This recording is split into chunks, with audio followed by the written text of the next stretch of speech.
श्री ओम नमः सिद्धेभ्यः। एस सुरासुरमणु सिंध वंदिदं धोदघादिकं ममलं प्रणमामि वड्ढमाणं तीर्थं धम्मस्कातारं शेषे पुण्यतीर्थैरे ससौव सिद्धे विशुद्ध भावे समणे अणाणदंसं चरित तव वीर्यायारे ते सौवे समगम पतेगमेव पतेगम वन्दामि अवट्टन्ते अर्हन्ते मानुषे खेते किच्चारिहन्ताणं सिद्धाणं तैणमो गणहराणं अज्झावैवगाणं साहूणं चैव सौवेसिं तेसिं विशुद्धदंसं प्राणपहाणासमं समासेज्य ओवसंपयामि सम्मं तत्तोणिवाणसंपत्ति।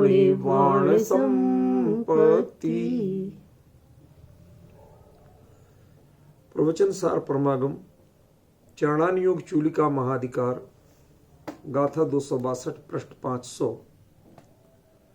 अभुट्ठाणं गहणं उवासणं पोषणं च साकारम् अंजलिकरणं पडमं भणिदमिह गुणाधिगाणं ही।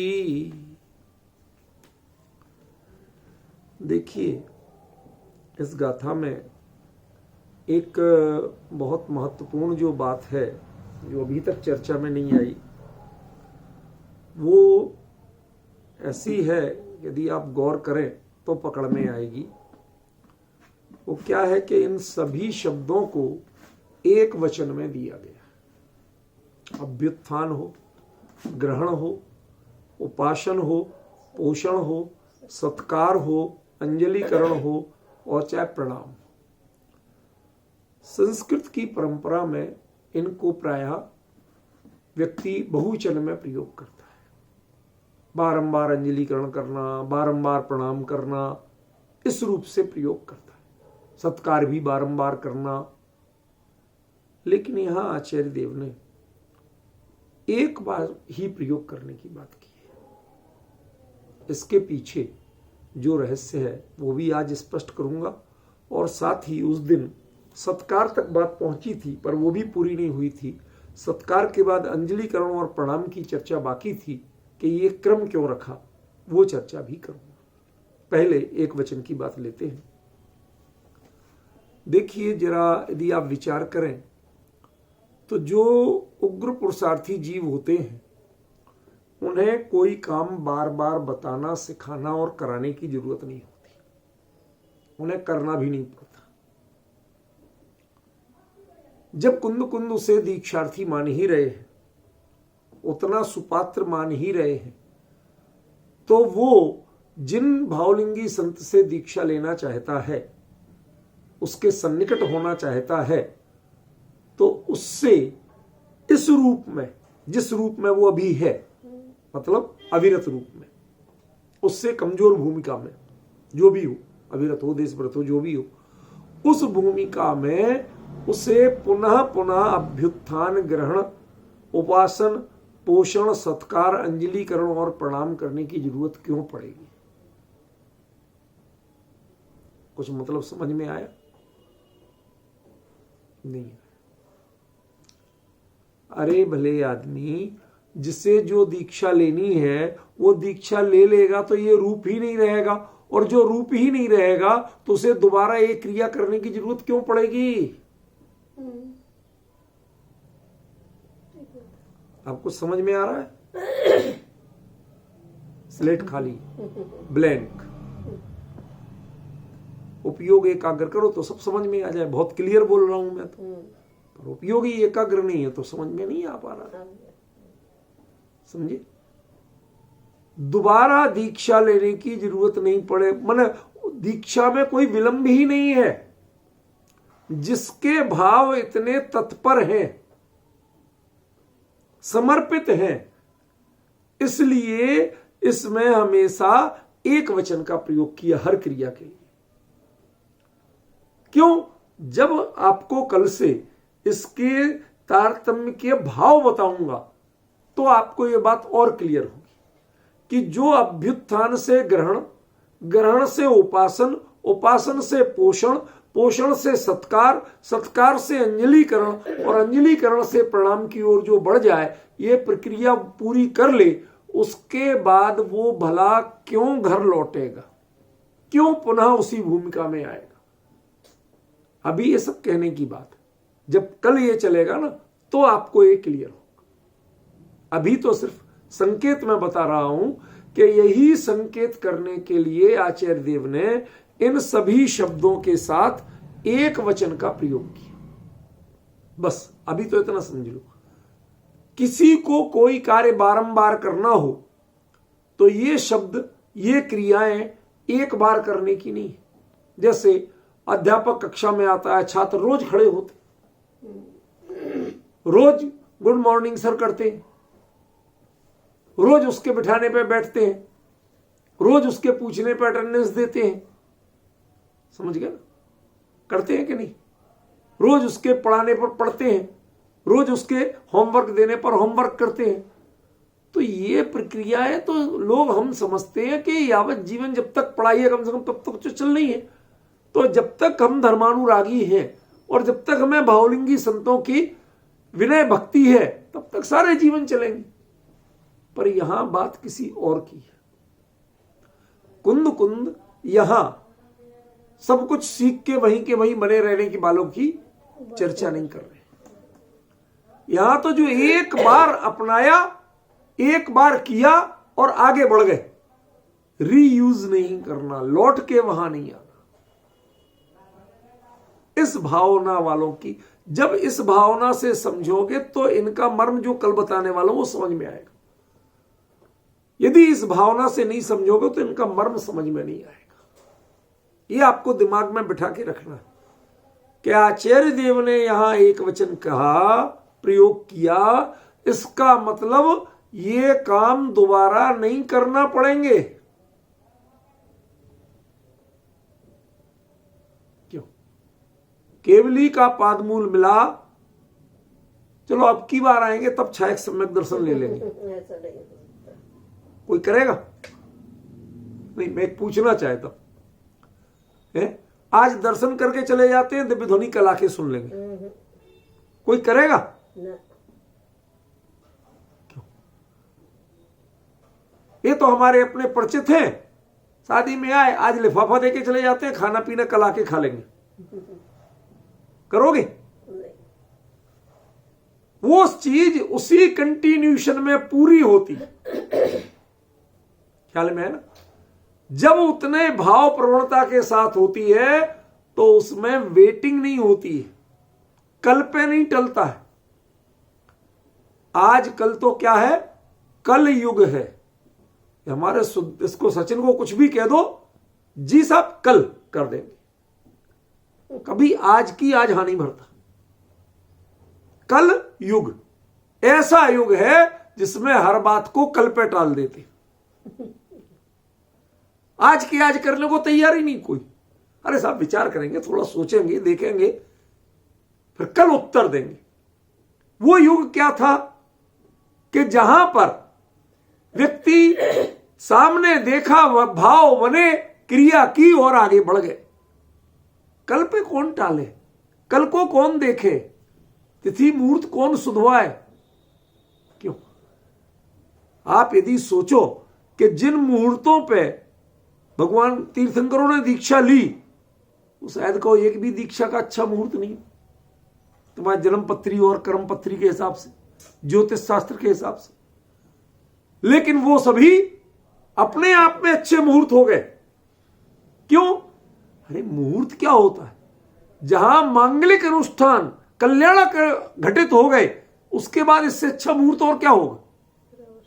और एक चीज और ध्यान रखना, ये मुहूर्त चाहिए पड़ते हैं खोटे कामों के लिए, विषय भोग के कामों के लिए, संसार के कामों के लिए। परम मंगल कार्यों के लिए तो मंगल कार्य जिस क्षण घटित हो जाए वो मुहूर्त अपने आप में मंगल हो जाता है। कार्यों, मंगल कार्यों से मुहूर्त अपने आप में पवित्र होते हैं। जिन्हें अच्छे मुहूर्तों की जरूरत है, इसका मतलब काम खोटे हैं, कचास है आप में। यदि आपका कार्य मंगल रूप है तो उसमें कोई क्या करेगा कि मुहूर्त क्या करेगा? क्यों? आपको भोग चाहिए नहीं है, भोग त्यागने। संसार चाहिए नहीं है, संसार छोड़ना है।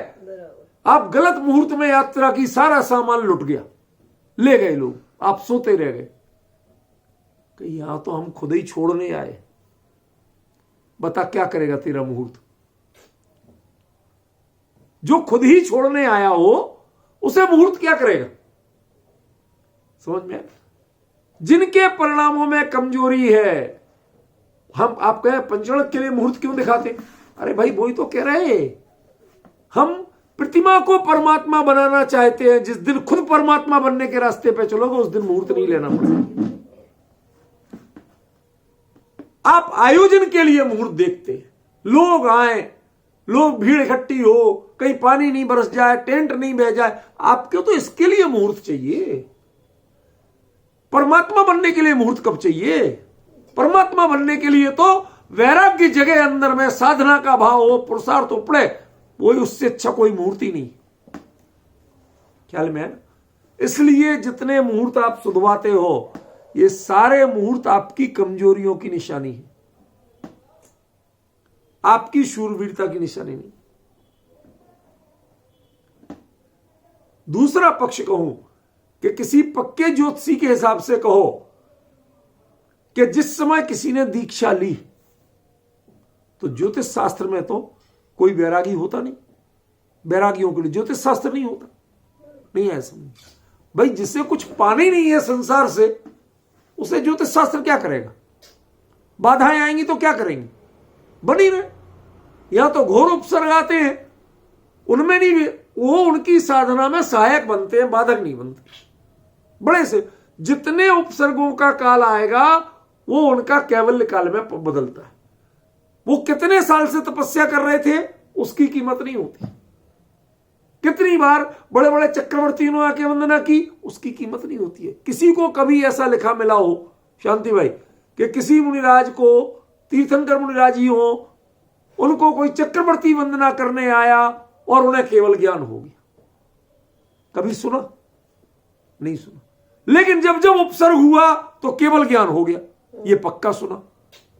तो बताओ ज्योतिषी क्या कहेगा? ज्योतिषी तो कहेगा अरे उपसर्ग काल है, बड़ा विकट काल है, वो तो खोटा कहेगा उसे। ख्याल में? और मुनिराज कहेंगे इससे बढ़िया मुहूर्त क्या होगा जिससे केवल ज्ञान मिलता। देखो आपको पूरी सोच 360 डिग्री पे बदलना होगी। संसार में जो चीजें कातरता देती हैं, आपको कमजोर बनाती हैं, धर्म के क्षेत्र में वही आपका संबल बनता है। संसार में आप कहीं जा रहे हो, साधन नहीं हो, परिग्रह नहीं हो, तो आप टेंशन में होते कि नहीं होते? और मुनिराज चिंदी भी नहीं रखते, कहीं भी अनियत विहारी, कहीं भी चल देते हैं, और सैकड़ों लोग उनके लिए चौका लगा के खड़े होते हैं, पड़गाने के लिए खड़े होते हैं, अटपटी प्रतिज्ञाएं लेते हैं जो आसान नहीं है। लोग दिमाग लगा लगा के उनके अनुकूल सारे योग मिलते हैं। बताओ, उन्होंने जिसकी जो भोग की कोशिश करता है उसके लिए सारे मुहूर्त हैं, जो योग की कोशिश करता है उसके लिए कोई मुहूर्त की जरूरत नहीं है। जिस क्षण योग साधना कर लेगा, जिस दिन ध्यान साधना कर लेगा, वैराग्य अंगीकार कर लेगा, उससे बढ़िया कोई मुहूर्त नहीं होता है। इसलिए जो भी वैराग्य के लिए, दीक्षा के लिए मुहूर्त सुधवाते हैं, उनसे बड़ा अज्ञानी मुझे कोई समझ में नहीं आता। ये तो वैसे ही हो गया कि एक आदमी कहता मैं आज से सारे अंधविश्वास छोड़ना चाहता हूं, कोई अच्छा सा मुहूर्त बताओ। अरे यार ये नई समस्या पैदा कर रहा है। तो अंधविश्वास छोड़ देना। जब ये विचार मन में आ ही गया, इसमें मुहूर्त क्यों सुधवा रहा? ये तो एक नया अंधविश्वास बढ़ेगा। धर्म मार्ग में, आत्म साधना और पुरुषार्थ के मार्ग में कोई मुहूर्त नहीं होता। ये कार्य जब घटित हो जाए वो अपने आप में मुहूर्त, वह अपने आप में मंगल। ख्याल में? इसलिए हमें यह समझना पड़ेगा कि यहां पर जो कार्य कहे वो एक वचन में क्यों कहे। इसलिए कहे आचार्य देव ने कि जो जीव इन भावों से, इन मर्म को समझ के एक बार भावलिंगी संत की वंदना भी करेगा, उसे लौट के संसार में आना नहीं। क्योंकि इन क्रियाओं को तुम समझते हो स्थूल रूप में, खड़े हो गए, हाथ जोड़ लिया, ढोक दे दी, क्यों आप उनसे जुड़ते नहीं हो। आप अभिनय करते हो, एक्टिंग करते हो। समझ में आया? जैसे कोई सदाचारी व्यक्ति हो और उसे बदमाश की एक्टिंग करना हो, पियक्कड़ की करना हो, तो भाई साहब पानी छान के लाना और रंग भी केसर का मिलाना, इधर उधर का मत मिला देना। ऐसी वैसी चीजें नहीं लेता। अब वो रंगीन दिखे तो दिखे, दुनिया क्या समझे तो समझे, एक्शन करेगा उसके, लेकिन सावधानी निरंतर किसकी? मेरा धर्म ना बिगड़ जाए। और हम लोग उल्टे करते हैं। क्या? एक्शन करेंगे विनय के, और अंदर में मेरा मोह ना बिगड़ जाए, मोह अक्षत बना। क्यों? भगवान आपको अक्षत चढ़ा दिए ना, अब आप खुश रहो, हम भी खुश। हमने मान लिया कि हम सुरक्षित हैं, अब हमारे लिए मृत्यु नहीं होगी, जन्म जरा मृत्यु विनाशनाय जलम, हो गया, चढ़ गया जल, हो गए जन्म मृत्यु से रहित। अर्थ ही नहीं समझा आप क्या कह रहे हो।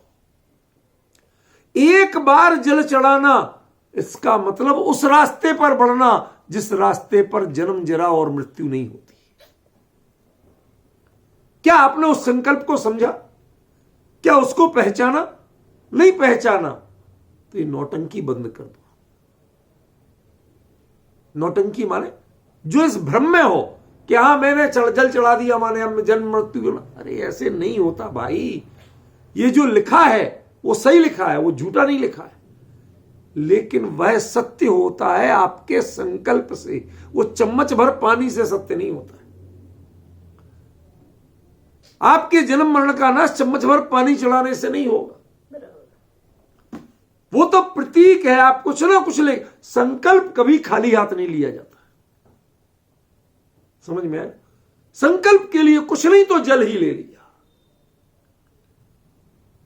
तो हमने, और संकल्प उसके अनुकूल चीज जो आपको कार्य करना है उसके अनुरूप परिणामों को अक्षत करना है, द्वारा हमारे परिणाम मोह में नहीं जाए तो अक्षत। पुष्प ये जो चढ़ाते हैं ये उस तरह के परिणामों से अपने आप को सुरक्षित, वो प्रतीक है। हमारे यहां कहा जाता है, ये जो देखो अन्य मतियों में और जैन मत में एक बड़ा भारी अंतर है। हमारे यहां जिसकी पूजा की जाएगी उसके गुणों के अनुरूप सामग्री चढ़ाई जाएगी। उनके यहां जो पूजा की जाएगी उनके गुणों के प्राय विपरीत सामग्री चढ़ाई जाएगी। जैसे सूर्य ताप का प्रतीक है कि नहीं है?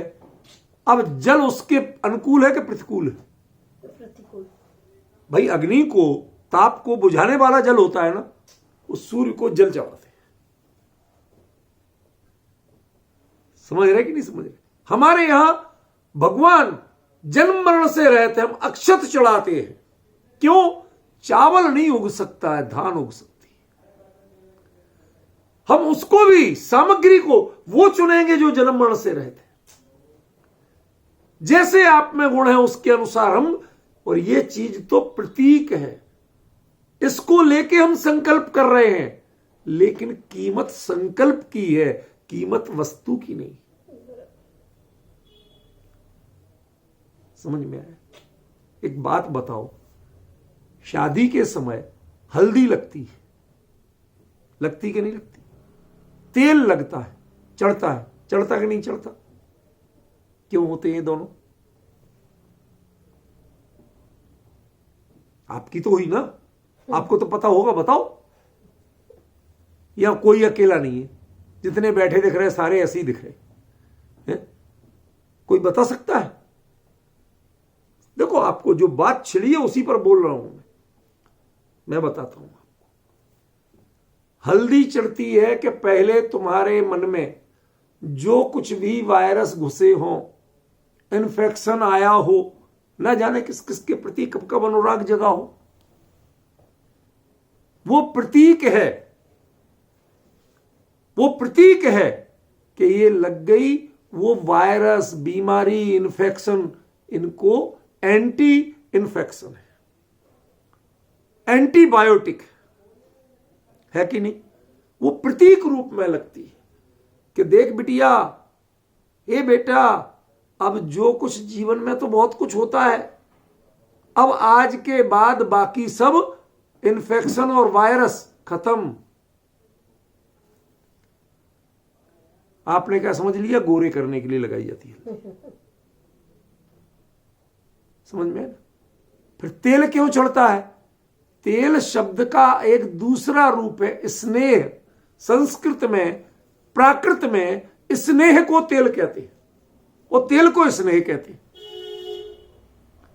अब तुम्हारा जहां जुड़ा हुआ है, तुम्हारा स्नेह, तुम्हारा राग वहीं तक सीमित रहे, वह राग का विषय अन्य कोई ना बन जाए,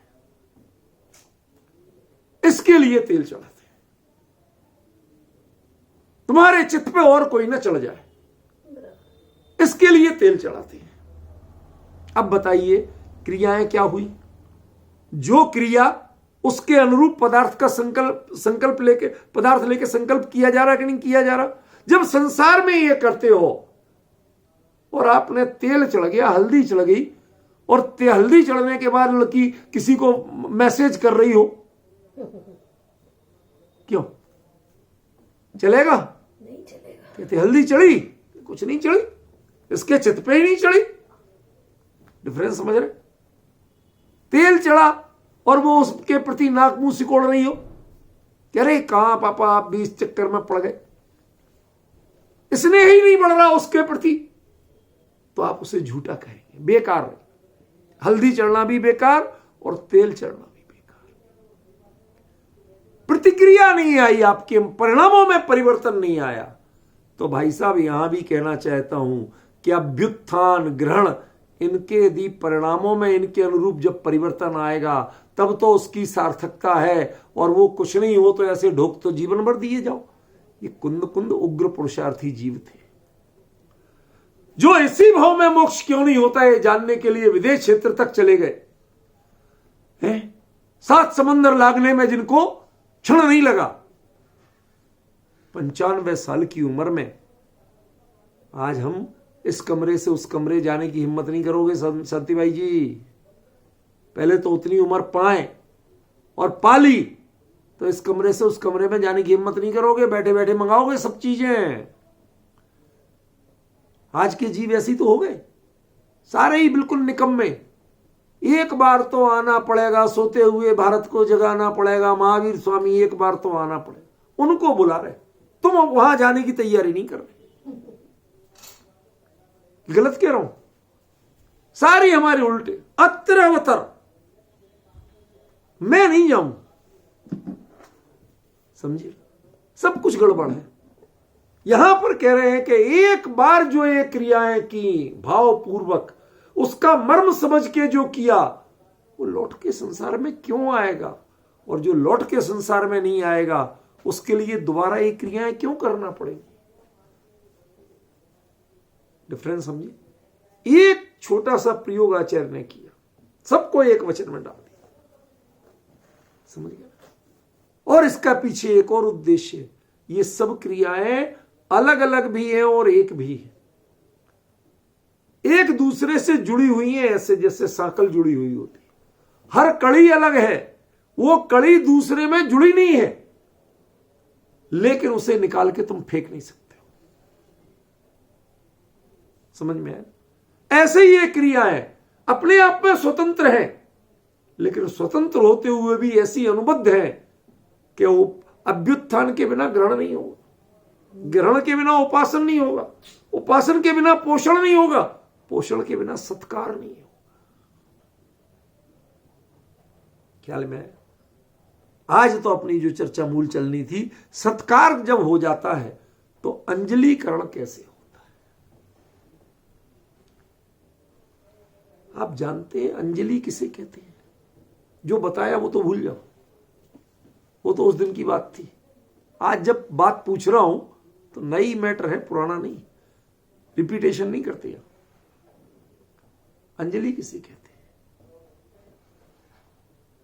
जब अत्यंत बहुमान के भाव से जो कुछ भी हमारे में ला सका, देखो बर्तन में नहीं लाई, क्या जिसे अपरिग्रही बनना हो वो बर्तन लेके क्यों आएगा? शांति भाई कुछ समझ में आया? जिसे अपरिग्रही बनना हो वो जो कुछ लाएगा वो अंजलि में लाएगा, बर्तन में नहीं लाएगा।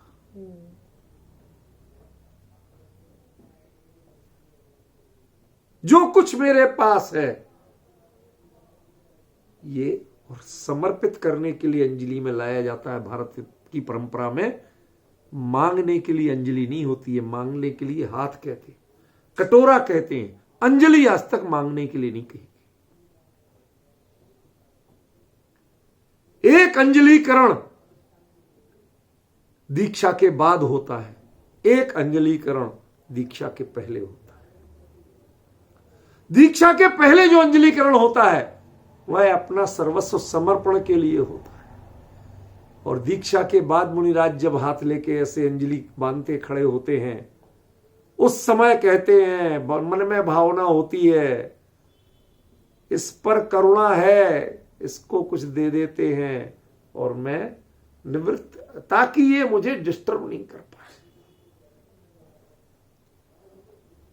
अपने लिए कुछ नहीं मांगते, अपनी रुचि का कुछ नहीं लेते।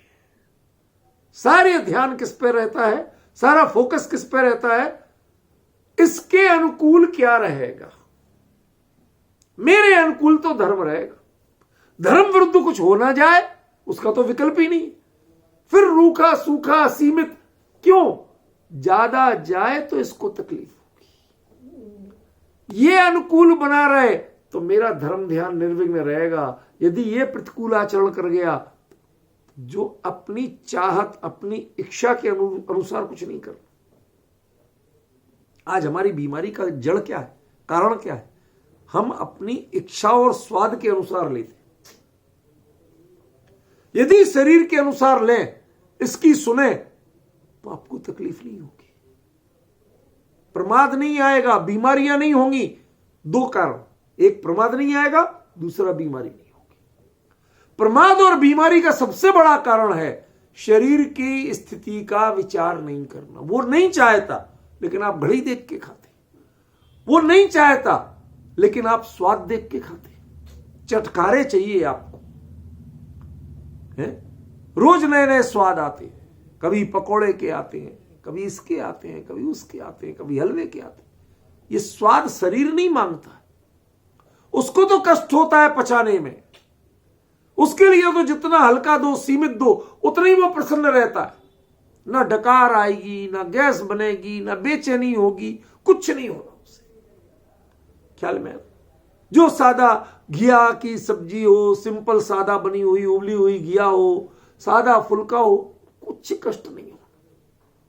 और भी कुछ लगे तो सिंपल खिचड़ी हो, कुछ कष्ट नहीं हो। सारी समस्या पैदा कहां होती है कि इसके अनुकूल नहीं लेके आप इसके प्रतिकूल अपनी मर्जी, अपने चटकारों के अनुकूल लेते हैं। समझ में आ गया? किसी ने आपको सिखा दिया कि इससे आपकी मसल्स बनेंगी, उसके लिए लेते हैं। शरीर ने नहीं मांगा था। शरीर अच्छा तब चलता है जब आप मसल नहीं बनाओ। ध्यान रखना, मैं सोच समझ के बोल रहा हूं।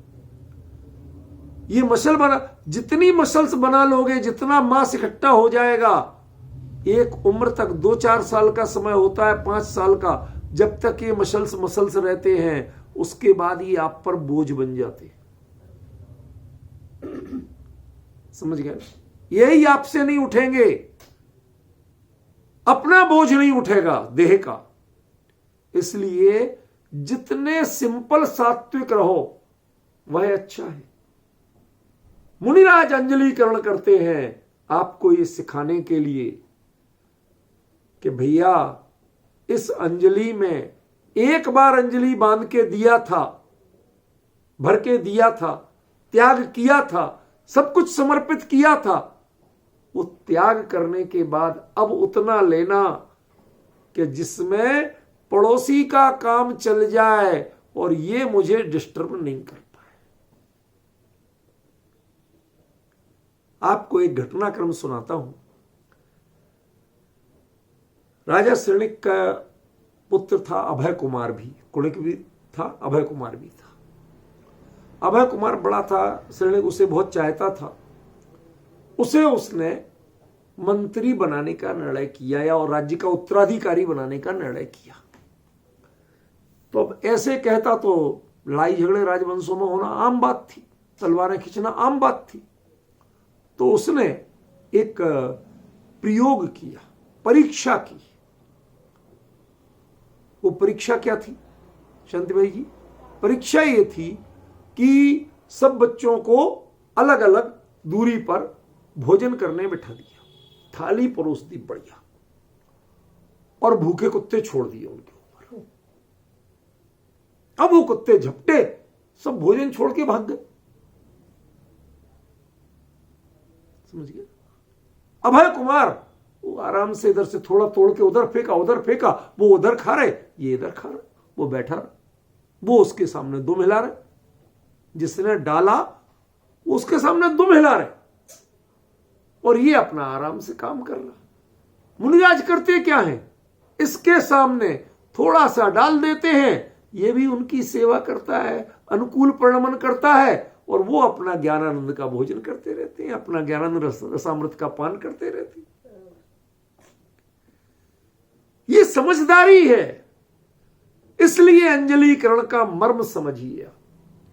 अंजलि भीख मांगने के हाथ की मुद्रा का नाम नहीं है। तब भी दान था और अब भी दान है।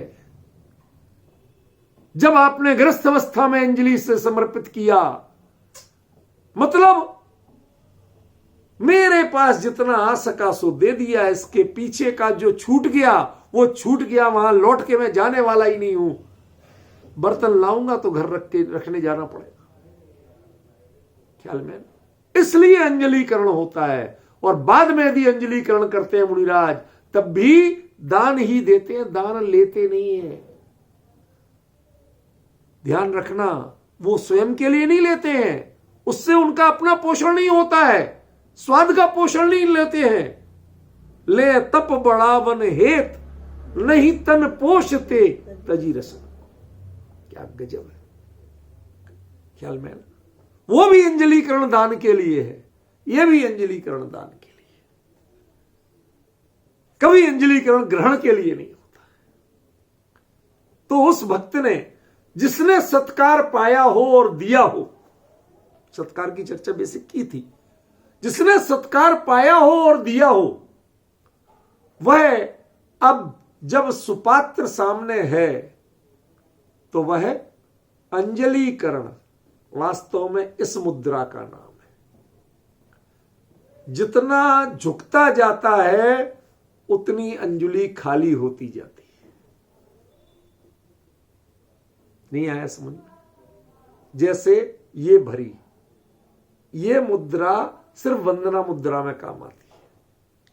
जो अंजलिकरण उसमें ऐसे खुलेगा, खुल के ऐसे आगे को झुकता जाएगा, और ज्यों ज्यों झुकेगा त्यों त्यों ये खाली होती जाएगी, निर्भर होती जाएगी। एक बार अंजलिकरण पूरा हो जाए तब प्रणाम होता है, तब ये हाथ जुड़ते हैं। जब तक मोह पूरा नहीं छूटा, जब तक संसार के पदार्थों के प्रति परिग्रह की भावना नहीं छूटी, जो जो आपके मन में भरी है वो आप अंजलि में ले लो। और अंजलि में लेने के बाद एक बार समर्पण हो गया, अब ये अंजलि ऐसी नहीं बनेगी, अब ये ऐसी बनेगी। तब इस मुद्रा में प्रणाम। और ध्यान रखना, साष्टांग समर्पण ये समर्पण की मुद्रा है, ये अकेले विनय की मुद्रा नहीं है, ये समर्पण की मुद्रा है। मतलब जो कुछ मेरे पास था मैंने सर्वस्व समर्पण कर दिया। जो बाह्य साधन के रूप में था वो अंजलि से समर्पित किया, और जो मेरे पास मेरा समय, मेरा पुरुषार्थ, मेरे भाव जो मेरे पास थे बचे हुए, ये अंजलि से समर्पण के बाद जो बचा था वो मैंने आपके चरणों में समर्पित किया। तब होता है प्रणाम। नमना तो दुनिया जानती है, प्रणाम बहुत मुश्किल से जानते हैं। ध्यान से सुनना, समय सीमित है। दुनिया नमना जानती है, प्रणाम नहीं जानती। लोग कहते हैं झुकोगे, जब तक झुकोगे नहीं तो उठा नहीं पाओगे, कुछ पाओगे नहीं।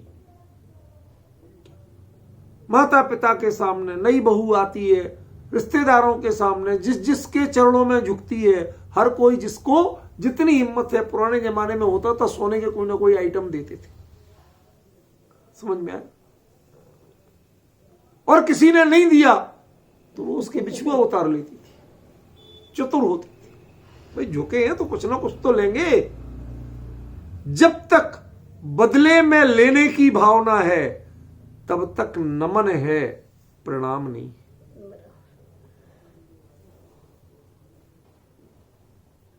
थोड़े धैर्य से सुनना, ये शब्द बहुत गंभीर है।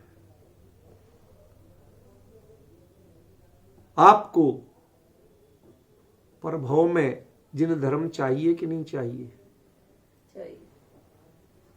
चाहिए। तो इस भाव में भगवान के सामने वो भी नहीं मांगना, मांगोगे तो नहीं मिलेगा। क्यों? क्योंकि फिर मात्र नमन होगा, प्रणाम नहीं होगा। प्रकृष्ट नमन दुनिया झुकती है पाने के लिए, और भक्त भगवान के सामने झुकता है सर्वस्व समर्पण करने के लिए। आप दूसरों से प्रकृष्ट क्यों हो? आप दूसरों से महान क्यों हो? सब जाते हैं भोगों की भीख मांगने के लिए, और जैन जाते हैं भोगों की आकांक्षा त्यागने के लिए। अब याद करिए, जब बाबूजी युगल जी ने लिखा था, माना कि तुम झट बैठे देते हो, और डाकनी भूत तुरंत ही हर लेते हो। कभी कभी तो तुमको भी कौतूहल आता, सहज फेर देते सहसा ही जज का माथा। इसीलिए बस आवश्यकता भगवान तुम्हारी, ब्लैक मार्केटिंग में रखते लाज हमारी। जितने घरों में फोटो लगते, घरों में मंदिर बनते, दुकानों पे जो ये सब लग रहे हैं ना, ये आपको आपका भविष्य पहचानने के लिए लग रहे हैं। भैया यहां क्यों बंधे पड़े हो? तुम्हें ये बनना है तो इनके मार्ग पे चलो। लेकिन हमने क्या समझ लिया? इसके लिए लगे हैं ये, ताकि ये हमारी रक्षा करें। जो भोग हम करने जोड़ रहे हैं उनकी रक्षा ही करें, जो हम भोग चाहते हैं उनको पूरा ये करें। डिमांड हमारी और पूरा करने का काम इनका। आप झुके हो भोगों के भिखारी बनके। जैन दर्शन में प्रणाम होता है, झुकना नहीं होता। प्रणाम हो माने हम जब उठेंगे तो उसके बाद हमारे शरीर पर लगा भी होगा, कपड़ों पर लगा भी होगा, तो क्या लगा होगा? जहां आपके चरण पड़े थे, जिन जगह से आप चल के गए थे, उन चरणों की धूल लगी होगी। धूल शरीर से लगने का मतलब क्या होता है आप जानते हो? दुनिया में जो इन्फेक्शन और जो कमियां किसी से दूर नहीं होती है, वो अकेले धूल से दूर होती है। एक बच्चे को कुछ विशेष तत्वों की शरीर में कमी, डॉक्टर ने कहा इसके लिए रोज करीब 2-2,500 का एक इंजेक्शन रोज लगेगा। अब कहना तो बहुत आसान है, 2,500 का रोज मतलब 75,000 रुपए महीने, साल में कितने हुए? 9 लाख। शायद किसी ने रोटी नहीं खाई होगी इतनी भी महंगी, समझ रहे ना। उसके लिए एक वैद्य ने कहा कि बहन तुझे इसको ठीक करना है बिल्कुल फ्री में। कहीं एक मिट्टी की कोठरी लेना जिसमें मिट्टी का फर्श हो, मिट्टी से लिपी हो, पक्का फर्श नहीं हो, दीवारें मिट्टी की बनी हो, जिसे मड हाउस कहते हैं उसमें इसको 7 दिन उसी में रखना, जो दो उसी में दो, उसमें गिरा के खाए, जो कुछ करे कर दे। 7 दिन बाद जब टेस्ट कराया तो वो बीमारी गायब थी। ये शरीर क्या है? मिट्टी है, और ये पुष्ट भी मिट्टी से ही होता है, ये सीखता भी मिट्टी से ही। जब आपने अपने इस शरीर को मिट्टी में मिलाने का संकल्प ही कर लिया, मिट्टी को मिट्टी से मिलाने का संकल्प कर लिया, तो अब उठ के खड़ा कौन होगा? चैतन्य खड़ा होगा। ये मुर्दा तो अब खड़ा होने वाला है नहीं, इसे तो आपने मिट्टी में मिला दिया। ये आए तो आए, लेकिन अब मैं इसकी परवाह करने वाला नहीं। अब क्या लोगे, क्या करोगे? कि कुछ नहीं चाहूंगा, ये करूंगा। क्या चाह गई, चिंता गई, मनुआ वे परवाह, जिन्हें कछु नहीं चाहिए ते नरसा हंसा। मैंने आपको एक घटनाक्रम बताया था कि बीरबल, वो फारस के बादशाह ने उसे बुलाया और पूछा कि भाई, उसने 9 लोग एक जैसे बैठे, एक जैसे सिंहासन लगे, एक जैसी ड्रेस, एक जैसे मुकुट, एक जैसे गहने, सब कुछ एक जैसे। अब उसे परीक्षा लेना थी कि बीरबल बड़ा अकलमंद है, देखे किसको नमस्कार करता है। वो आया, देखा, एक क्षण को देखा और सही बादशाह को नमस्कार कर लिया। कि बीरबल किसने रिश्वत, किसको रिश्वत दी? कि किसी को नहीं दी। कहीं किसी को तो दी है, कि आप ही को दी है। कि क्यों? कि आप ही ने अपनी पोल खोली। क्या मैंने पोल खोल दी? कि जो बादशाह होता है वो किसी की परवाह नहीं करता। ये लोग कनखियों से आपको देख रहे थे, आप किसी को नहीं देख रहे थे, आपको किसी की परवाह नहीं थी। जो बादशाह है वो किसी की परवाह क्यों करेगा? और जिसे पर की परवाह है वो बादशाह कैसा होगा? समझ? मुझे तो उस मार्ग पे बढ़ना है जिसमें चाहे और चिंता दोनों छूट जाए। जब उस पे बढ़ोगे तब उसके लिए जब बिछोगे तो प्रणाम होगा। उसके पहले जितनों के चरणों में झुके हो, सबके बदले में तुमने व्यापार किया है। सच बताऊं तो जिन दर्शन का भी व्यापार किया है आपने। चाहे आपने भाव विशुद्धि मांगी हो, मांगी क्यों थी? भाव किसके विशुद्ध होना थे? भगवान के कि आपके? आपके ना, तो कर लेते। किसने रोका था? क्यों मैले कर रहे थे? वो कपड़े नहीं है कि जिसके लिए धोने को साबुन चाहिए। वो तन नहीं है भाव जिसको धोने के लिए साबुन चाहिए। भाव बदलिए, अपने आप परिवर्तन आ जाएगा,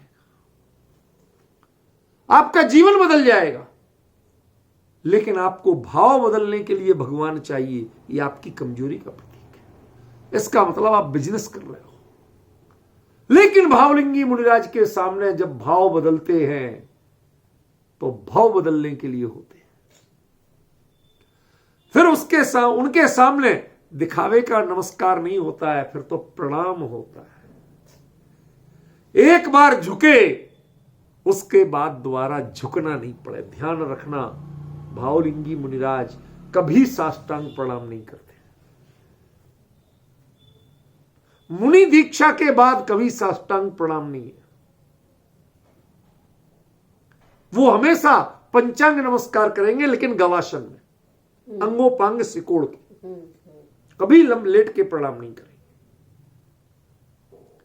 समझ में? ये प्रणाम एक बार होता है जीवन में। किसी चीज की गहराई समझो तब तो मर्म समझ में आएगा। जब तक हमने उसके सारे संदर्भों को नहीं देखा, उसकी महिमा को नहीं पहचाना, तो हमें समझ में कैसे आएगा कि क्या किया हमने। अन्य मतियों में कहानी आती है कि वो कृष्ण के मित्र थे सुदामा, वो थोड़े से सस्ते से बिल्कुल ऐसे चावल वो उनके मुरमुरे से बना के सेक के अपने हाथ से ले गए कि चलो भाई अब कृष्ण के पास जा रहे हैं, बाल सखा के पास जा रहे हैं, वो तो बड़ा राजा हो गया, और क्या ले जाऊं, और पैसे थे ही नहीं। समझ गया ना? तो वो जाते हैं तो उनके देखो दृष्टिकोण का अंतर बता रहा हूं। वो मिले, क्या लाए सुदामा मेरे लिए? वो छुपा रहे थे पोटली के, इतने बड़े महल में, हीरे मोती जड़े महल, सोने के सिंहासन में, क्या दिखाऊं ये फटी पोटली? अरे नहीं, तुम दो, अरे कुछ नहीं, कुछ कैसे नहीं, तुम मेरे लिए कुछ ना कुछ तो लाए हो। लेके और 2 मुट्ठी खा ली। तीसरी मुट्ठी खाने को हुए तो कहते क्या, तो अपना दूसरा सिद्धांत है ना, अरे तुम क्या कर रहे हो? उनकी बीवी बोली 2 मुट्ठी माने 2 लोक का साम्राज्य तो ऐसे दे दिया, तुम त्रिलोकी नाथ हो ना, 2 लोक का साम्राज्य तो दे दिया ऐसे, अब एक आध तो बचाओ अपने लिए, तुम कहां के राजा रहोगे? देखो सोच का अंतर, सोच का अंतर है। वहां जब भी आपको कुछ भी देना है, बदले में कई गुना लेना है। चावल चलाते हो मुट्ठी भर और चाहते स्वर्ग का साम्राज्य। कहते हो इंद्रादि पदवी ना चाहूं, विषयन में ना ही लुभाऊं, ये कहते तो हो, लेकिन सच बताओ वो बेजुबान जिन बिंब के आगे जो कभी आपके सामने बोलते नहीं, कोई प्रतिक्रिया नहीं करते, उनके सामने आप अपनी मनमर्जी चला लेते हो। लेकिन जहां जीवंत भावलिंगी मुनिराज विराजमान हो, जो आपके एक एक भाव को पढ़ रहे हो, उनके सामने चला सकते हो? नहीं। वहां या तो वंदन होगा नहीं, और वंदन होगा तो प्रणाम होगा, और दूसरा कुछ होगा नहीं। ख्याल में आ रहा है? ये अंजलिकरण के बाद प्रणाम। जब ये जो बंद थी ना, ये बंद यूं खुल गई, तब ये अंजलिकरण हुआ। ये बंद तो अंजलि है, ये अंजलिकरण है। ये समर्पण के लिए होता है, ये याचना के लिए नहीं होता। ख्याल में है ना? और जब सब कुछ छट गया, हमारे छूट गया, तो चरणों में लेट करके सर्वस्व समर्पण की भावना से, तन भी समर्पित, मन भी समर्पित और मान भी समर्पित, जब सब कुछ समर्पित होता है, तब जाके आपके जीवन में एक बार प्रणाम होता है।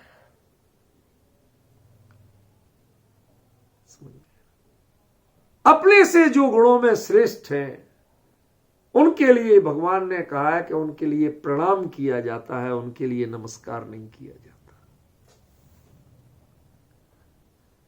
बहुत अंतर हुआ इस बात में। ये माने इस प्रकरण में इधर उधर मत लगाना। तुम मंदिर में मंच पे इधर मत लगाना। कहां पर? इस प्रकरण में। कब? भावलिंगी मुनिराज और आप आमने सामने हो, उनके लिए, उनका भावलिंग पहचान के लिए आप उठ खड़े हुए हो। इस प्रकरण में यही विधियां होंगी और दूसरी विधियां नहीं। इस प्रकरण के लिए ये बातें हैं। तुम और कहीं लगाना चाहोगे तो ये सब बातें नहीं लगेंगी। आप कल्पना करिए, कुंद ने जब ये बात लिखी तो लिखी क्यों होगी?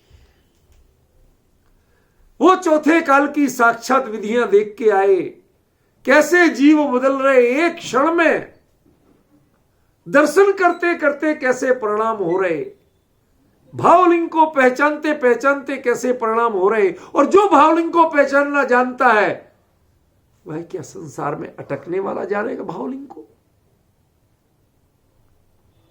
समझ में? वो जो पहचानना जानता है उसके ही पहले अभ्युत्थान होगा, फिर ग्रहण होगा, फिर उपासन होगा, पोषण होगा, सत्कार होगा, अंजलिकरण होगा, प्रणाम होगा। ये सातों क्रियाएं होंगी, 3 क्रियाएं नहीं होंगी। क्या? अनुकरण, वंदन, ये नहीं होगा। समझ में? शिखर जी की वंदना करने जाते हो आप? गए हो कि नहीं शांति भाई? गए? क्या हुआ? पोटली बांध के आए थे या पोटली छोड़ के आए थे? चावल तो छोड़ के आए थे, और भावना क्या थी? पुण्य की पोटली बड़ी बांध के आए। अरे साहब, आपने कितना बड़ा काम किया, 700 तीर्थ धाम समेत शिखर की वंदना करके आए। अरे साहब, हम लोग बहुमान कर रहे हैं उनका। क्या? अरे पुण्यशाली जीव है, कितना पुण्य का काम किया। तुम वहां गए थे वंदन करने, तो बदले में आकांक्षा रही। वहां पर मिलता क्या है? सबको मोक्ष मिला। वो शाश्वत सिद्ध क्षेत्र है, शाश्वत निर्वाण भूमि है, वहां से मोक्ष मिलता, और तुम्हें मिला क्या? बंध। तो भाई साहब, आपने लूज किया या गेन किया?